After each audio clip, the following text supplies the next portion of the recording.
Hello student, कैसे हैं आप सब। उम्मीद करता हूँ आप सब अच्छे होंगे, मस्त होंगे, बेहतर होंगे, आपकी पढ़ाई बेहतर चल रही होगी। और 2 अंक का क्वेश्चन है बच्चों, गुरुत्वीय क्षेत्र की तीव्रता और गुरुत्वीय त्वरण में संबंध। बिल्कुल 2 अंक का क्वेश्चन है, बस थोड़ा सा आप लोगों को यहाँ पर है ना ध्यान देना पड़ेगा।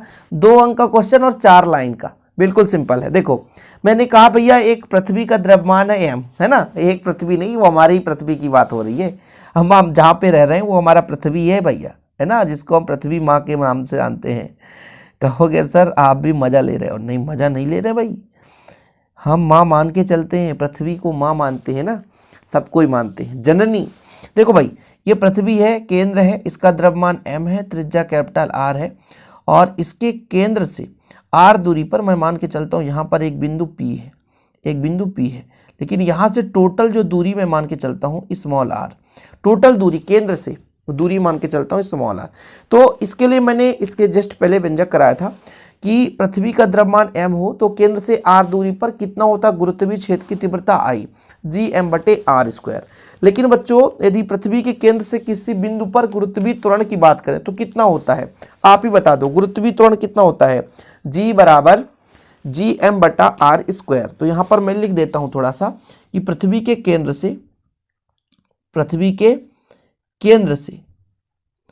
केंद्र से स्मॉल r दूरी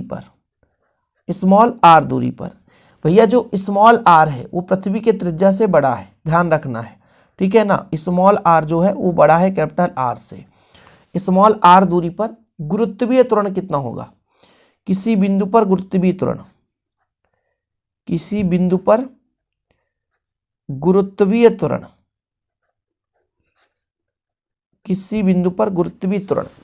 त्वरण का फार्मूला होता है कैपिटल G m/r²। ये r², ये G बराबर हो गया बच्चों। इसको हम समीकरण 2 दे दो। समीकरण 1 में भी वही फार्मूला, समीकरण 2 में भी वही फार्मूला। तो आप कह सकते हो समीकरण 1 व 2 से, दोनों बराबर हैं राइट साइड दोनों बराबर है, तो लेफ्ट साइड भी बराबर हो जाएगा। तो I बराबर कितना हो जाएगा, G। यही है बच्चों संबंध, यानी जो आपका गुरुत्वीय त्वरण होता है और जो आपका गुरुत्वीय क्षेत्र की तीव्रता, दोनों क्या होते हैं, बराबर होते हैं। कोई दिक्कत तो नहीं है, कंप्लीट सिंपल है, छोटा सा है कि किसी भी पृथ्वी के गुरुत्वीय क्षेत्र में किसी भी बिंदु पर गुरुत्वीय क्षेत्र की तीव्रता और गुरुत्वीय त्वरण हमेशा बराबर होता है। कोई दिक्कत तो नहीं है, कोई दिक्कत तो नहीं भैया। यहाँ पर मैं लिख दूं कि अतः पृथ्वी के कहाँ पे बच्चों, पृथ्वी के गुरुत्वीय क्षेत्र के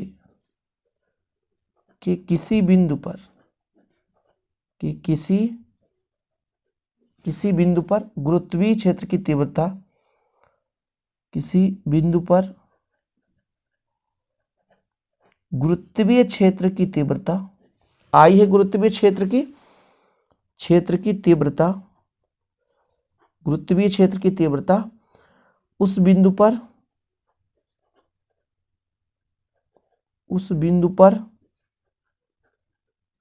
गुरुत्वीय त्वरण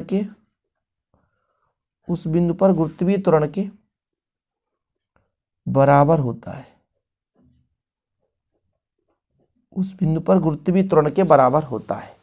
तो देख लो बच्चों, यहां तक कंप्लीट समझ में आ गया गुरुत्वीय क्षेत्र की तीव्रता और गुरुत्वीय त्वरण में संबंध। छोटा सा थ्योरम था, बस इतना ही लगाने को आता है। यदि आ गया गुरुत्वीय क्षेत्र की तीव्रता और गुरुत्वीय त्वरण में संबंध, तो इसके आगे कुछ नहीं करना बच्चों, आपको इतना ही लगाना है। ओके, पसंद आए तो प्लीज़ लाइक करके शेयर जरूर करा करें। हम छोटे छोटे टॉपिक के माध्यम से आपके कोर्स को कवर कराने की कोशिश कर रहे हैं ताकि आप लोग भी अच्छे तरीके से तैयार कर सकें। ओके बच्चों, जय हिंद, वंदे मातरम।